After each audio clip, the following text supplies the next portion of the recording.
नमस्कार दोस्तों, कैसे हैं आप।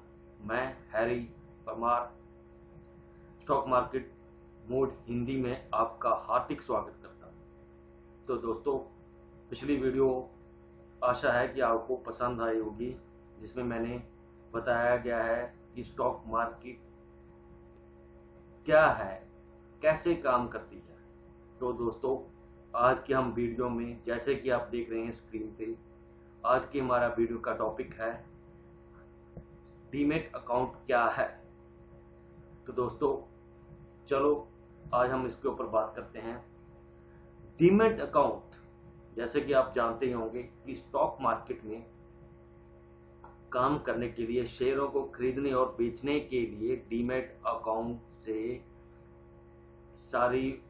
सारा काम किया जाता है कि डीमैट अकाउंट से ही आप स्टॉक को खरीदते हैं और बेचते हैं। तो दोस्तों, डीमैट अकाउंट भी एक बैंक अकाउंट की तरह ही होता है। समझ गए ना आप। जैसे कि डीमैट अकाउंट है, वो भी एक बैंक अकाउंट की तरह ही होता है। जैसे बैंक अकाउंट में हम अपने पैसे जमा करवाते हैं, उसी प्रकार डीमैट अकाउंट में हम खरीदे हुए अपने स्टॉक, यानी कि धन संबंधी दस्तावेजों को डिजिटल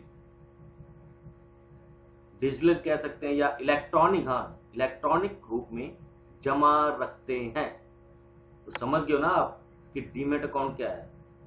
इसमें हम पहले जो होता था ना, क्या नाम उसका, कि जो शेयर होते थे पहले, आज से 10 साल 15 साल या 20 साल पहले, तो उसमें कागज होते थे, कागज का फॉर्मेट होता था। उसके ऊपर सारा एक सर्टिफिकेट की तरह होता था। जैसे हमारे स्कूल सर्टिफिकेट होते थे, वैसे ही शेयर के सर्टिफिकेट होते थे। तो आज के टाइम में हम डीमैट अकाउंट के साथ उन शेयरों को खरीदते हैं और बेचते हैं। और डीमैट में वो डिजिटल, आजकल डिजिटल का जमाना है, जैसे कि आप जानते हैं, डिजिटल इलेक्ट्रॉनिक, या कह लें कि इलेक्ट्रॉनिक रूप में जमा रखते हैं। डीमैट खातों को, जैसे कि आपको पता है कि बैंक है, जो बैंक को आरबीआई, बैंकों के ऊपर जो होता है वो आरबीआई होता है। कोई बैंक कुछ भी करता है, गलत काम करता है, तो उसकी देखभाल आरबीआई करती है। इसी प्रकार इसी प्रकार डीमैट खातों को दो डिपॉजिटरी संगठन, नेशनल सिक्योरिटी डिपॉजिटरी सर्विसेज और सेंट्रल डिपॉजिटरी सर्विसेज के द्वारा संभाला जाता है। समझ रहे हैं ना आप मैं क्या कह रहा हूं। कि जैसे कोई बैंक, आप मान लीजिए जैसे कोई बैंक फ्रॉड करता है, या कोई बैंक में कोई फ्रॉड होता है, किसी कस्टमर को कोई बैंक तंग कर रहा होता है वैसे तो बैंक तो तंग करते नहीं है। अगर कोई बैंक के साथ कस्टमर की कोई प्रॉब्लम चल रही होती है, या हो रहा होता है, जब बैंक में कोई फ्रॉड होता है, तो उस बैंक के ऊपर एक आरबीआई बैंक होता है, जो सभी बैंकों, पूरे इंडिया के बैंकों को संभालता है। कोई भी गलत काम होता है तो इमीडिएटली, एकदम से वो आरबीआई उसके ऊपर एक्शन लेता है। उसी प्रकार डीमैट खातों को जो दो डिपॉजिटरी संगठन है, नेशनल सिक्योरिटी डिपॉजिटरी सर्विसेज और सेंट्रल डिपॉजिटरी सर्विस के द्वारा संभाला जाता है।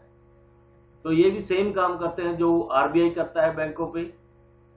ये एनएसडीएल और सीडीएसएल भी सेम काम करते हैं कि कोई ब्रोकर कोई ऐसी प्रॉब्लम क्रिएट करता है किसी कस्टमर के साथ, किसी निवेशक के साथ, तो एनएसडीएल और सीडीएसएल उनके ऊपर नजर बनाए रखा है, उनके ऊपर उसने नजर बना के रखी होती है कि जो भी कुछ गलत होता है तो तुम्हारे ऊपर एक्शन लिया जाएगा। और ब्रोकरेज भी उनकी कंपनी का लाइसेंस भी कैंसिल कर सकती है।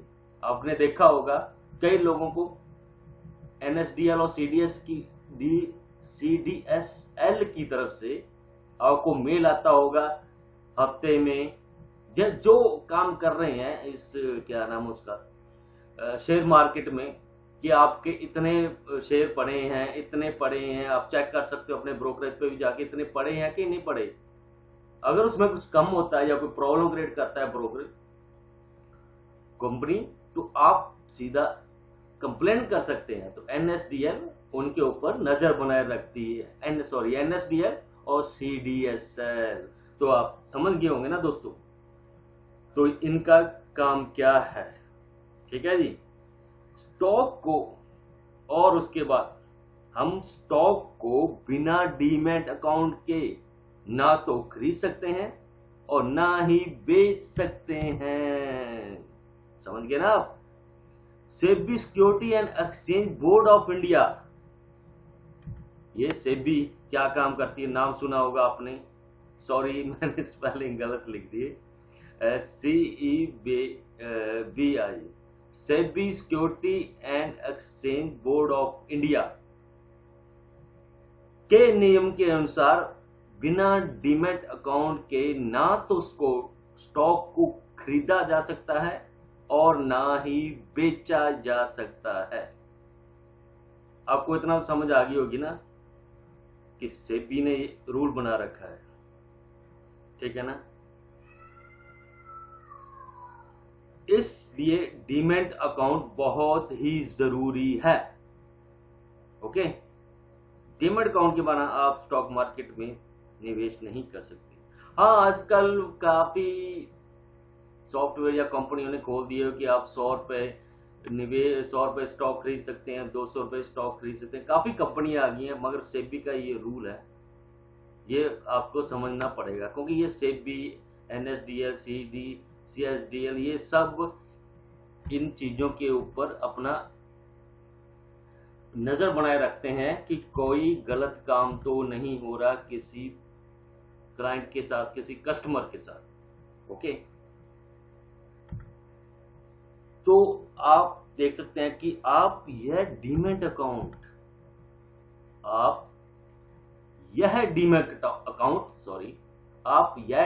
अकाउंट किसी भी ब्रोकरेज कंपनी के पास आसानी से ऑनलाइन, बहुत इजी प्रोसेस है इसका, आसानी से ऑनलाइन खुलवा सकते हैं मात्र 15 से 30 मिनट में। और इसके लिए बहुत कम दस्तावेजों, डॉक्यूमेंट की जरूरत पड़ती है। बहुत इजी, आजकल तो सब ऑनलाइन का जमाना है, आपको पता ही है कि घर बैठे ही फोन के थ्रू किसी तरीके से भी आप घर बैठ के पैसे मंगवा सकते हो, पैसे डाल सकते हो, रिचार्ज करवा सकते हो। तो ऑनलाइन ऑनलाइन का जमाना है आज भाई। तो आपको इसके लिए डॉक्यूमेंट की कौन सी जरूरत चाहिए। तो दोस्तों, इसके लिए जो डॉक्यूमेंट होते हैं, बहुत कम डॉक्यूमेंट होते हैं, वो सबके पास होते हैं, नो डाउट। आज के टाइम में ये एक बैंक अकाउंट हर किसी के पास है, आधार कार्ड, यहाँ तक कि किसी के पास एक, मतलब ज्यादातर लोगों के पास एक से ज्यादा बैंक अकाउंट है। यहाँ तो एक ही बैंक अकाउंट चाहिए होता है, जिससे आप अमाउंट, अपने बैंक अकाउंट से अमाउंट आप अपने ब्रोकरेज अकाउंट में ट्रांसफर कर सकते हैं। इसलिए बैंक अकाउंट की जरूरत पड़ती है, आधार कार्ड। और हाँ, बैंक अकाउंट में जब आप ट्रांसफर करोगे बैंक अकाउंट से, तभी वो पैसे आपके ब्रोकरेज अकाउंट में ट्रांसफर होंगे। नहीं तो ऐसे नहीं होंगे कि हाँ आप सोच रहे हैं कि बस अकाउंट उस पर अटैच कर दिया तो पैसे वहां पे ट्रांसफर कभी भी वो कर सकता है, कंपनी ऐसे कभी नहीं कर सकती। और दूसरा, आधार कार्ड तो चाहिए, अब हर किसी के पास आधार कार्ड है। और फॉरेन में तो क्या नाम उसका है कि पेट्स के भी कार्ड बनने लगे हैं, नाम, पता, बर्थ। यहाँ इंडिया में भी शायद शुरू हो जाए बहुत जल्दी। आधार कार्ड, तो पैन कार्ड भी सबके साथ है। अकाउंट खुला है तो भाई पैन कार्ड तो होगा ही होगा, और आधार कार्ड के बिना अकाउंट खुलेगा नहीं। आपकी एक फोटो, वो जो आप फोन में हमेशा ही रखते होंगे, फोन में, ऑनलाइन में, ईमेल में आप हमेशा अपनी फोटो रखते होंगे, तो एक फोटो की जरूरत पड़ती है, एक चेक जिसपे आपका नाम लिखा हो, ये जरूर चाहिए। क्योंकि स्टार्टिंग में जब हम कोई अकाउंट खोलते हैं तो उसमें हमें बैंक वैसे ही वो चेकबुक देता है, उसी वक्त हमें जरूरत पड़ती है, उसमें नाम नहीं लिखा होता। तो हम बाद में वो मंगवा सकते हैं बैंक को, एक वो लेटर लिख के, या चेकबुक में एक फॉर्म होता है उसमें लिख के हम वो मंगवा सकते हैं। तो एक चेक जिसपे आपका नाम लिखा हो, फोन नंबर फोन नंबर तो सबके पास होता है भाई, आजकल तो दो दो चार चार फोन नंबर लोग लेके घूम रहे हैं, मेरे पास तो एक ही है। तो एक ईमेल आईडी तो ये भी सबके पास है। आजकल सोशल मीडिया इतनी तेज है कि एक नहीं पांच पांच ईमेल आईडी मिल जाएंगी। तो दोस्तों, एक क्या नाम उसका, ब्रोकर कंपनी में डीमैट अकाउंट खुलाने के लिए एक बैंक अकाउंट, आधार कार्ड, तीसरा पैन कार्ड, एक आपकी फोटो, एक चेक जिस पर आपका नाम लिखा हो, फोन नंबर और ईमेल आईडी आदि, इन सब डॉक्यूमेंट की जरूरत पड़ती है, जो कि इजी अवेलेबल है, आपके पास हमेशा रहते हैं, आपके फोन में रहते हैं, कहीं पे भी हो हमेशा आपके पास ही रहते हैं। तो ठीक कह रहा हूं ना मैं दोस्तों? तो जैसे कि आप जानते हैं कि इन जो ब्रोकरेज कंपनी की जो साल की फीस है, आप फीस सोच रहे होंगे पता नहीं कितनी फीस होगी, हजारों या 5 2000 हजार 2000, नहीं नहीं जी नहीं, बहुत कम फीस होती है इन ब्रोकरेज की। इन ब्रोकरेज कंपनी की साल की फीस लगभग 200 से 500 रुपए के बीच में हो सकती है या होती है मोस्टली। और कई तो फ्री में भी ब्रोकरेज दे रहे हैं, अकाउंट खुलवाओ, आपको और फैसिलिटी देते हैं, जैसे कि चलो इसकी आगे बात करते हैं। आजकल तो कई ब्रोकर्स अकाउंट खुलवाने पर कई प्रकार के ऑफर प्रदान कर रहे हैं। जैसे अगर किसी को ट्रेडिंग मतलब स्टॉक मार्केट में निवेश कैसे करना है वो नहीं आता, नहीं समझ आता क्या करना है, तो वो आपको कुछ डॉक्यूमेंट, कुछ सीडी, कुछ डीवीडी, कुछ वीडियोस आदि उपलब्ध कराते हैं कि आप इनसे देखकर, इनसे सीखकर आप अपने ट्रेडिंग को लर्न करके आप इसमें इन्वेस्ट, या कह रहे हैं कि इसमें आप पैसे लगा सकते हैं। वो इंडिकेटर भी फ्री में देते हैं, जैसे स्टॉक इंडिकेटर हो गया, स्टॉक को हम इंडिकेटर के साथ भी हम कई मोस्टली ट्रेड लेते हैं कि इंडिकेटर भी हो, कई तरह के इंडिकेटर आ गए आजकल, तो वो भी फ्री। स्टॉक की रेशो बताते हैं आपको कि स्टॉक, अब स्टॉक में PE, debt ratio, PE ratio, उसके रिजर्व, ऐसी बहुत सी चीजें हैं जो ये ब्रोकरेज कंपनी उपलब्ध करवाती हैं। तो इजी है कि आप स्टॉक वहां से भी, स्टॉक मार्केट वहां से भी सीख सकते हैं, जिनकी मदद से हम स्टॉक खरीद सकते हैं। जैसे कि मैंने बताया कि इनके बेचने और खरीदने की फीस बहुत कम होती है। अब सोचोगे ये क्या है दोस्तों? अब ये जो 200 से 500 रुपए मैंने आपको बताई हैं, ये तो उनकी होगी साल की फीस। ये फीस होती है, ब्रोकर अकाउंट खुलाने की फीस देनी पड़ती है। और मैं भी, जिस पे मेरा भी अकाउंट है, मैं भी 250 रुपए इस साल के देता हूं। तो जब आप मान लो, ठीक है, ओके, जब आप आपने अकाउंट खुलवा लिया, ओके, आपने 200 रुपए पे कर दिए, अब आपने पैसे ट्रांसफर किए अपने अकाउंट से ब्रोकरेज के अकाउंट में, तो अब आपको किसी शेयर को खरीदना है, तो जैसे कि आपने एसबीआई का share, state bank of India का शेयर खरीदना है, तो उसमें आप क्या करोगे? मानो कि अभी 200 रुपए का शेयर चल रहा है, तो आप एसबीआई का 200 रुपए का एक शेयर खरीदते हो।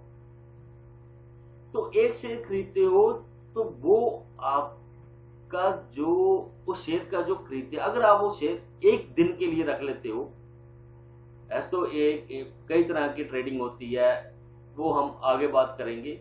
अगर आप शेयर एक दिन से ऊपर रख लेते हो, जैसे आज खरीदा, आज कल भी आपके पास वो शेयर है, तो आपको एक बहुत कम प्रतिशत, 1% से भी बहुत कम पॉइंट, जैसे कि आपने 200 रुपए का शेयर खरीदा, और जिस ब्रोकरेज के साथ मैं काम कर रहा हूं, उस ब्रोकरेज मेरे 0.30%, मतलब 0.30% वो एक शेयर के ऊपर चार्ज करते हैं। अगर हमने एक दिन से ऊपर शेयर रख लिया, तो चाहे आप एक दिन रखो, चाहे आप 10 दिन रखो या 1 साल रखो, और जब आप बेचोगे तो उस अब 200 का 1.30% कितना हो गया। अब अगर 500 का शेयर हो जाएगा तो आप जब बेचोगे तो आपको 500 रुपए के ऊपर 0.30% शुल्क देना होगा। मतलब कि जैसे ये स्क्रीन में दे रखा है कि इनकी खरीदने और बेचने की फीस बहुत कम होती है, मात्र कुछ प्रतिशत, मतलब कि 1% से बहुत कम शुल्क देना पड़ता है एक स्टॉक या शेयर जिसको कहते हैं खरीदने और बेचने पर। तो दोस्तों आप समझ गए होंगे ना कि मैं क्या कहना चाहता हूं। तो जो डीमैट अकाउंट होता है उससे हम, जैसे कि मैंने आपको बताया, हम आसानी से किसी भी स्टॉक को खरीद और बेच सकते हैं। इतना तो आप समझ गए होंगे ना। तो दोस्तों अब यह है कि इस डीमैट अकाउंट का फायदा क्या है ना, बड़ी बात। तो है आप सोचते होंगे कि डीमैट अकाउंट खुलवा लिया, स्टॉक खरीद दिया, बेच दिया, बस इसका और क्या फायदा। दोस्तों इसके बहुत से फायदे हैं। अगर आप किसी कंपनी का स्टॉक खरीदते हैं, मतलब कि अगर किसी कंपनी का स्टॉक हमारे पास है, जैसे कि एसबीआई का मैंने लगा लिया, स्टेट बैंक ऑफ इंडिया का, तो हमने 100 शेयर उसके खरीद के अपने अकाउंट में रखे हुए हैं। तो कई कंपनियां साल में एक बार डिविडेंड देती हैं। ये डिविडेंड क्या होता है ये हम आगे बात करेंगे। आपको थोड़ा सा बता देता हूं कि डिविडेंड जो होता है वो कंपनियां का जो प्रॉफिट होता है साल का, उसके बीच में कुछ हिस्सा देती हैं। इसके बारे में हम आगे बात करेंगे कि आपका अगर शेयर 200 रुपए का है, जब इन्होंने डिविडेंड दिया तो वो 207 रुपए 7 रुपए आपके अकाउंट में क्रेडिट हो जाएंगे, आ जाएंगे। और आपने 100 शेयर खरीदा है, 100 इंटू 700 रुपए आपके ब्रोकरेज के अकाउंट में और आ जाएंगे, मतलब इजाफा हो जाएगा, मतलब वो आपको फायदा हो जाएगा। समझ गए ना। या फिर आपका स्टॉक स्प्लिट होता है, स्प्लिट समझ रहे आप। चलो कोई बात नहीं। स्प्लिट का मतलब होता है कि वो भी हम आगे बात करेंगे, थोड़ा सा बता देता हूँ। स्प्लिट का मतलब होता है कि अगर कुछ कंपनियां करती हैं ये काम कि अगर उनका स्टॉक का रेट अगर बहुत ज्यादा बढ़ जाता है तो ना उसमें खरीद होती है ना कोई बेचता है, उसमें ट्रेडिंग ज्यादा नहीं होती, तो वो स्प्लिट कर जाती है। जैसे कि आप देख सकते हैं कि अभी शायद मेरे दिमाग ध्यान में नहीं आ रहा कि कौन सा था, एक स्टॉक अभी स्प्लिट हुआ है, उसमें क्या नाम उसका, वो 21,000 का था, अब 2100 का हो गया है। मतलब कि एक स्टॉक के 10 स्टॉक कर दिए, अमाउंट उतनी ही रहेगी। आपके जो एक स्टॉक 21,000 का था उस कंपनी का, तो अब 21 आपके अमाउंट 21,000 में आपको 10 स्टॉक मिल गए हैं। तो आप 2100 का एक स्टॉक हो गया, वो आई थिंक कुछ ऑटो सेक्टर का स्टॉक था, मैं भूल गया तो वो उसका भी फायदा होता है, वो अपने आप आपके डीमैट अकाउंट में सब होता रहता है। आपको कुछ करने की जरूरत नहीं है, सिर्फ अपने देखना है कि इतने स्टॉक आपके हो गए क्या है।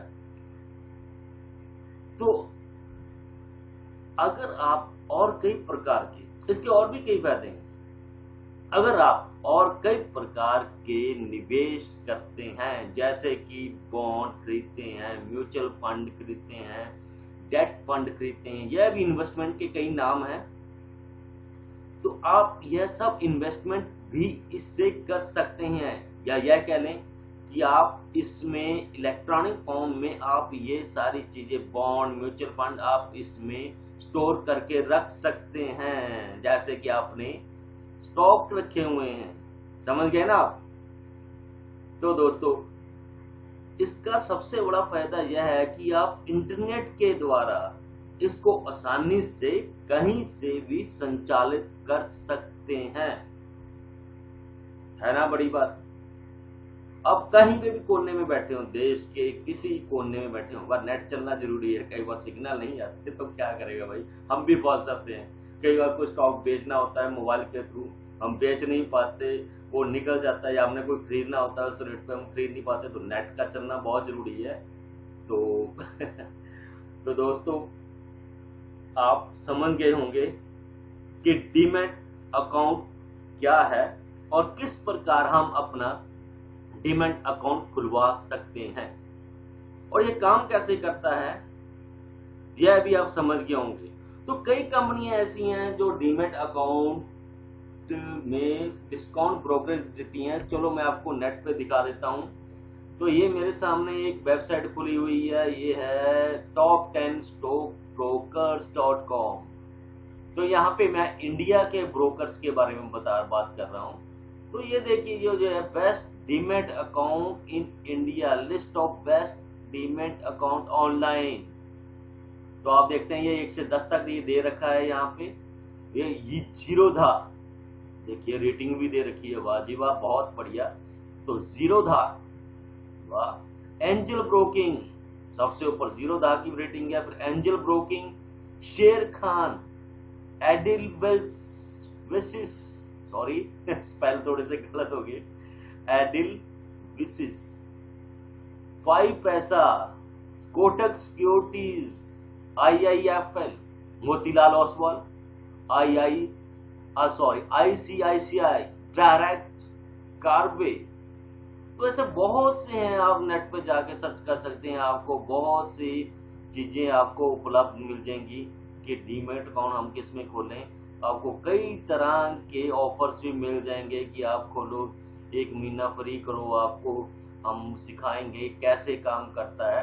तो ये डीमैट अकाउंट के ये फायदे हैं दोस्तों, है ना बड़ी बात। तो दोस्तों अब ये बताइए कि हम, चलो आपको एक वो कर देते हैं, क्या नाम उसका है कि दोस्तों, तो आपको ये वीडियो कैसी लगी।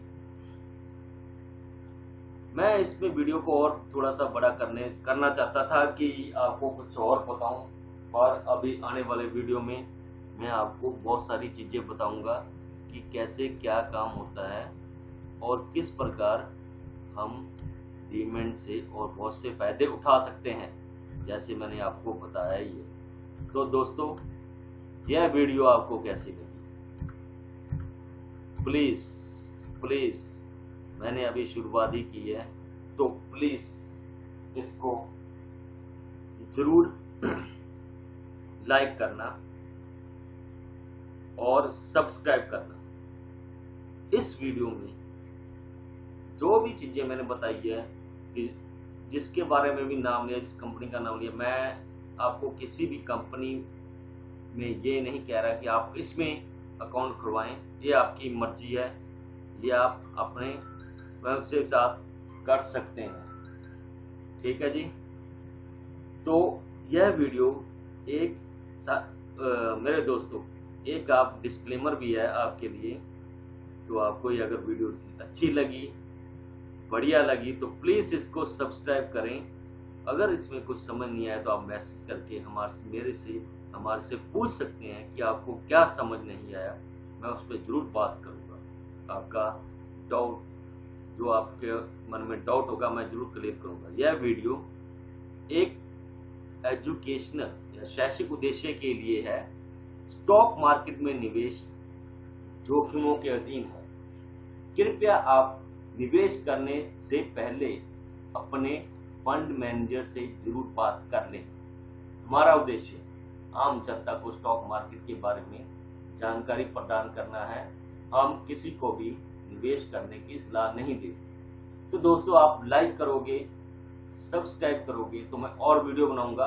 वो मेरा मकसद आने वाले टाइम में यह कुछ बेसिक वीडियो के बाद आपको मैं स्टॉक मार्केट के इंडिकेटर्स, रेशो, टेक्निकल एनालिसिस और फंडामेंटल एनालिसिस, इसके ऊपर बात करेंगे। और हफ्ते में कम से कम 1 या 2 वीडियो इसके ऊपर जरूर आएगी।